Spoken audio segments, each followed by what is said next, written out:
Not all human beings walking the earth have a soul.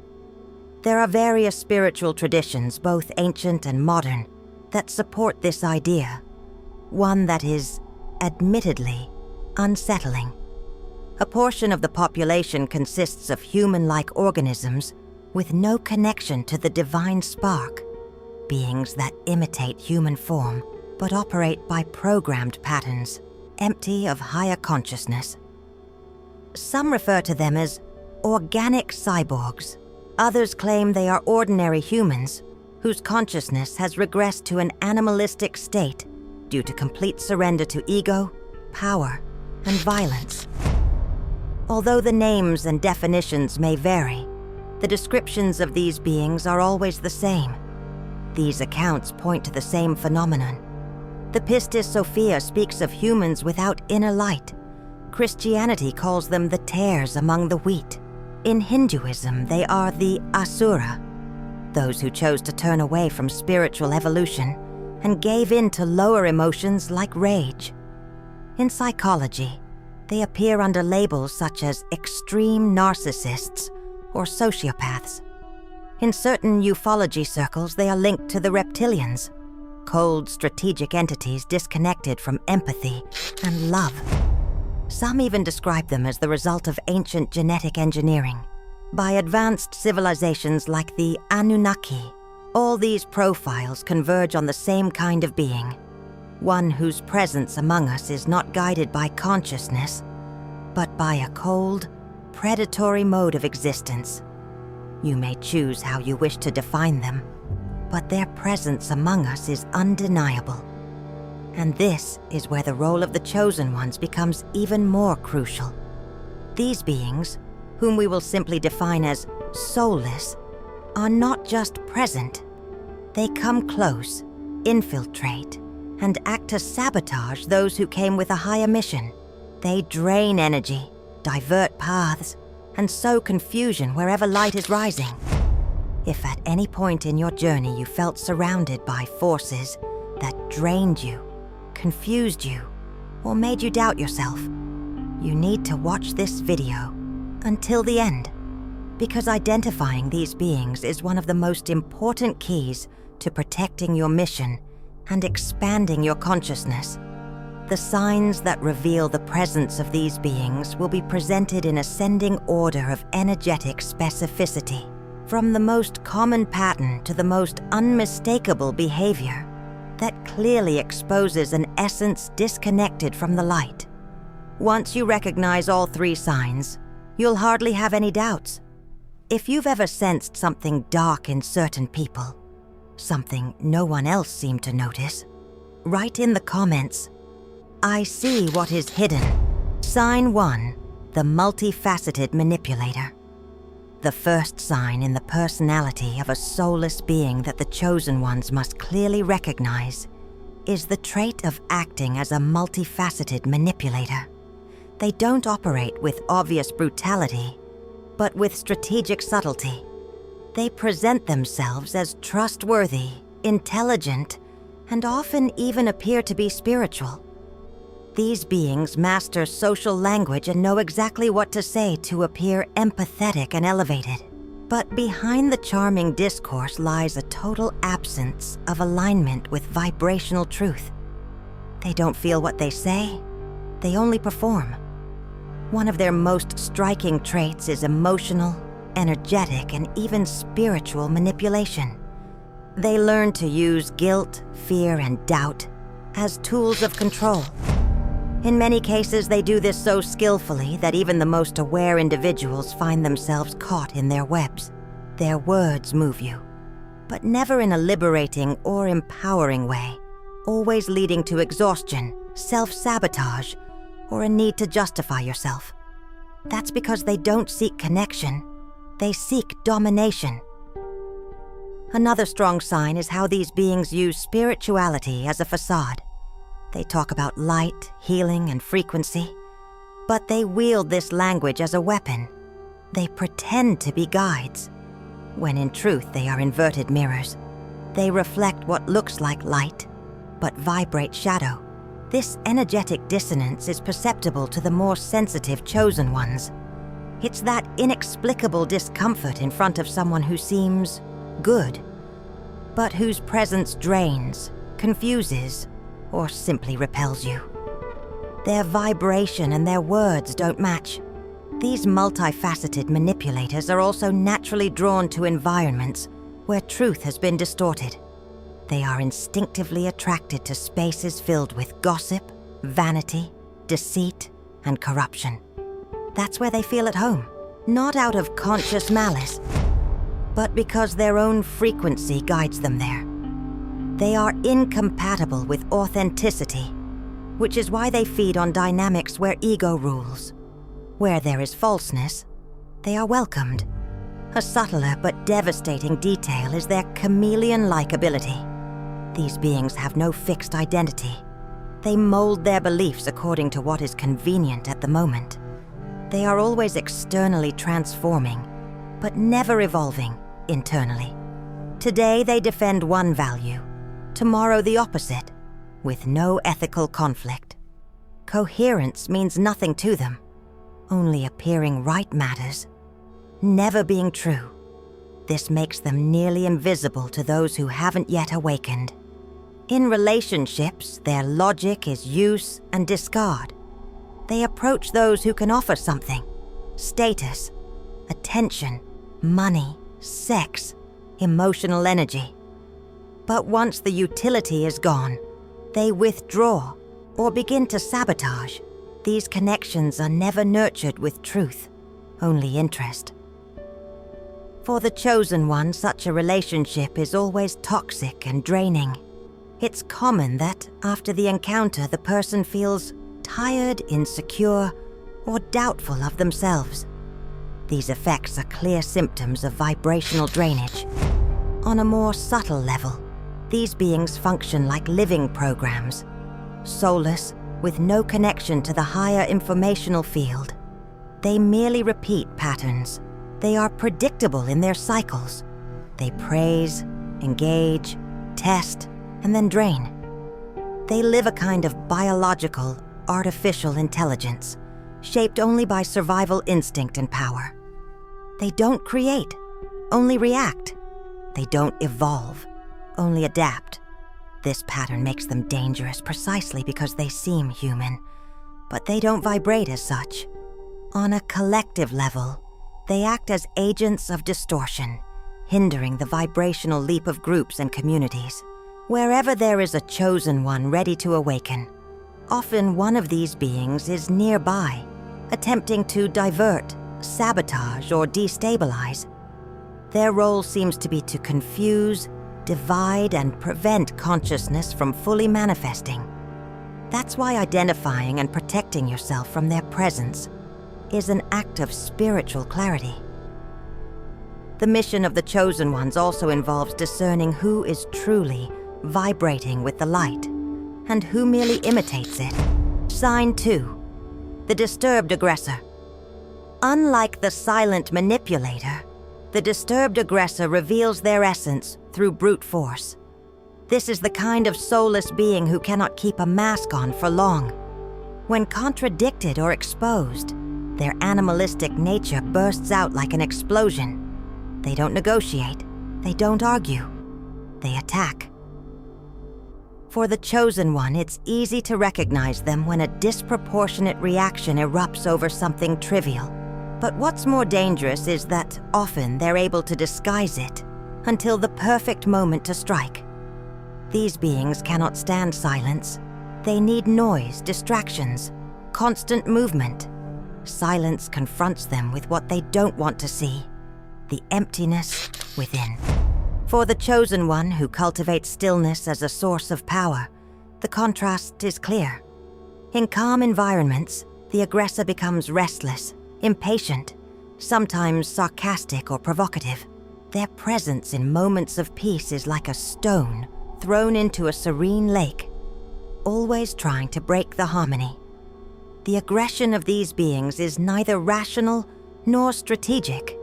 It is automatic, as if violence were hardwired into their energetic structure. They use words like blades, glances like weapons, and in more extreme cases, They resort to physical aggression without the slightest sense of guilt. They don't offer sincere apologies because they don't recognize the harm they've done. To them, the attack is natural, a reaction to anything that reflects truth, light, or higher vibrational authority. One of the cruelest manifestations of this pattern is how they treat the vulnerable.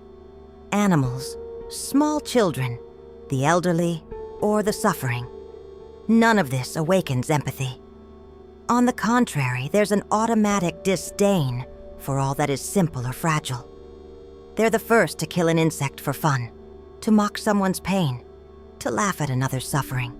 This contempt for the defenseless reveals a disconnected soul, incapable of recognizing the value of life in any form. Another unmistakable sign is their instinctive pull toward conflict.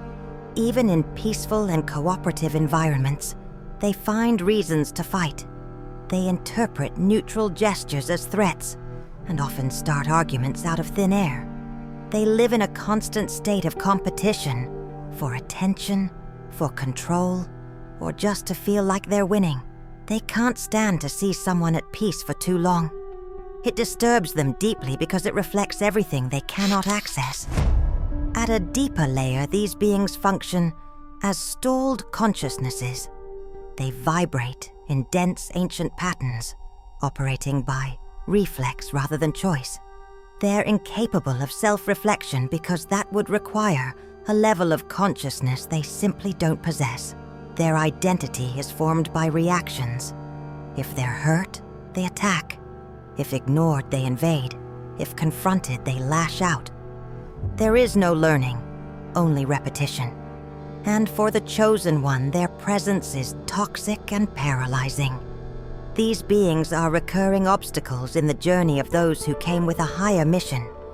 They act as vibrational barriers that test, drain, and delay. Their aggression isn't just a behavioral issue. It's a frequency that sabotages any attempt at ascension. For the chosen one, recognizing and stepping away from these aggressors is not selfishness. It's spiritual protection. Prolonged contact with this energy can weaken the body, confuse the mind, and darken the soul. And no mission can thrive where violence rules. Sign 3, the cold stoic. Among all the signs, this one is the quietest, and at the same time the most devastating. The cold stoic is the being whose lack of soul is revealed in the complete absence of humanity. There is no real emotion, no sparkle in the eyes, no vibration that warms the environment. They are like bodies operating on autopilot, without any inner presence. Their words might sound correct, but their presence is cold, lifeless. They do not react with joy or sorrow. They simply maintain a constant state of apathetic neutrality. These beings don't know what it is to feel genuinely. Their emotions are coldly calculated performances. When they smile, it's because they've learned they're supposed to smile. When they cry, it's an attempt to mimic an expected response. But those with a soul can feel the difference because the vibration doesn't match the gesture. The chosen one senses it quickly. Something doesn't align, doesn't flow, doesn't warm. There's a lingering sense of emptiness, as if the being is always distant, even when physically present. Empathy is non-existent, no matter what happens around them. They remain unaffected. They can hear tragic news and go on with their day, as if nothing was said. They show no compassion, no excitement for others' achievements. The suffering of others doesn't move them, and joy doesn't spark any resonance. This makes them dangerously indifferent. They are the ones who remain motionless in the face of injustice, or worse, pretend to care only to maintain appearances. Even more alarming is their inability to feel moved by beauty or the sacred. A sunset, a touching piece of music, the birth of an innocent being. None of it registers. They don't marvel. They don't delight. They don't revere anything. The world, to them, is purely functional.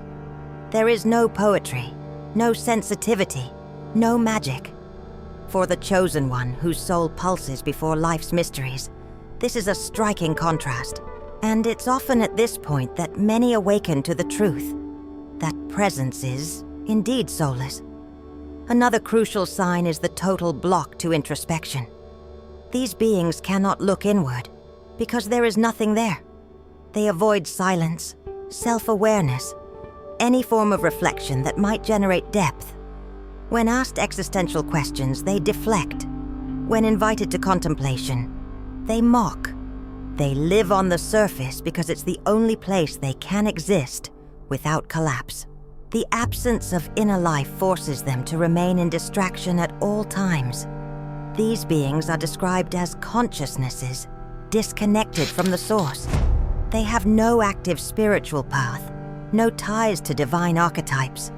They are, so to speak, shells functioning purely by material programming. In some cases, they take on leadership or influential roles because they learn to mimic the behaviors of power and control. But internally, they are always empty, wandering through an existential simulation where there is no soul to evolve, only an identity to maintain. For the chosen one, recognizing this sign is a turning point, because no argument, empathy, or rescue attempt works with a being that has no active spiritual core. Prolonged contact with this kind of presence can lead to a sense of emptiness, apathy, and even a loss of purpose. These beings don't add, they only drain. And the only way out is conscious distance, reinforced energetic protection, and alignment with your own mission. Because where there is no soul, there will never be space for the truth of consciousness. Protective practices. For the chosen ones, living among soulless beings can mean far more than discomfort. These presences cause subtle deviations from the mission, weaken the vibrational field, and create states of confusion and deep fatigue. When not identified in time, these bonds erode spiritual clarity and feed self-abandonment. It's as if, little by little, the light of consciousness were replaced by noise and doubt. That's why recognizing these beings is more than important. It is vital to preserve your journey. Although these beings, and the Matrix, may appear strong, only all holds true power, and all resides within each of us, the chosen ones. There is a very simple test you can try if you want to confirm whether someone is soulless. Just mention spiritual words or concepts to them. Anything said in any way, a comment, a question, or a passing phrase.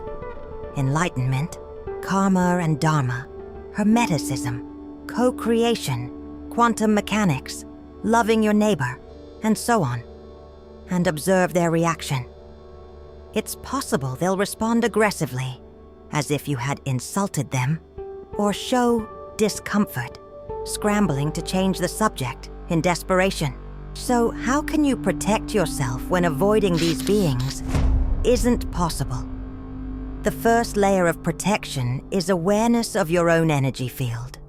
Contact with nature, exposure to sunlight, and intuitive use of crystals. All of these strengthen your natural vibrational shield. These are simple practices, but highly effective when done with intention. Chosen ones who keep their body and spirit in harmony with the elements of creation are able to detect external imbalances much more quickly. And the more attuned your energy is, the faster soulless beings drift away. For light disturbs hidden darkness. Additionally, vibrational elevation techniques are essential for keeping the mind clear and the heart strong. Silence, deep meditation, high-frequency music, herbal baths. All of these rituals serve as forms of realignment. They help you return to your center, dissolve interference, and reconnect with your higher self. It's in this centered state that clarity returns, and with it, the strength to say no to the distractions that only exist to weaken your spiritual mission. Another crucial point is strengthening the bond with your own essence. Chosen ones who cultivate self-knowledge are not easily manipulated. When you know who you are, why you're here, and what you're worth, no one can trap you with sweet words or emotional tactics. Enchantments lose power in the face of vibrational integrity, and the most powerful protection arises exactly there, in the unshakable decision to be loyal to your own consciousness, even if it means walking alone for a while. And remember, walking away from a soulless being is not an act of judgment. It is an act of protection. Not everyone came for the light. Not everyone wants the truth. And insisting on keeping close what tears you apart from within is to sabotage your own mission. Peace, for the chosen one, is a compass. If something steals your peace, it also steals your connection to all. Always choose what nourishes, strengthens, and expands, because your journey can only flourish where your soul breathes freely. The tares and the wheat grow together until the time of the harvest. This is the time of discernment. Knowing who you are also means recognizing who is not vibrating as you are. True awakening requires the courage to look into the eyes of what appears human, but vibrates on another frequency. That is the silent force that protects the chosen ones and keeps the mission alive. If you've identified any of these signs in someone close to you, write in the comments, "I will protect my mission above all illusion." I promise to send you a special video link, intuitively selected to continue strengthening you on this path. And remember, you are not here to find a purpose. You are the purpose, experiencing itself. Thank you for watching until the end. I hope to see you in the next video. A life of infinite possibilities awaits you.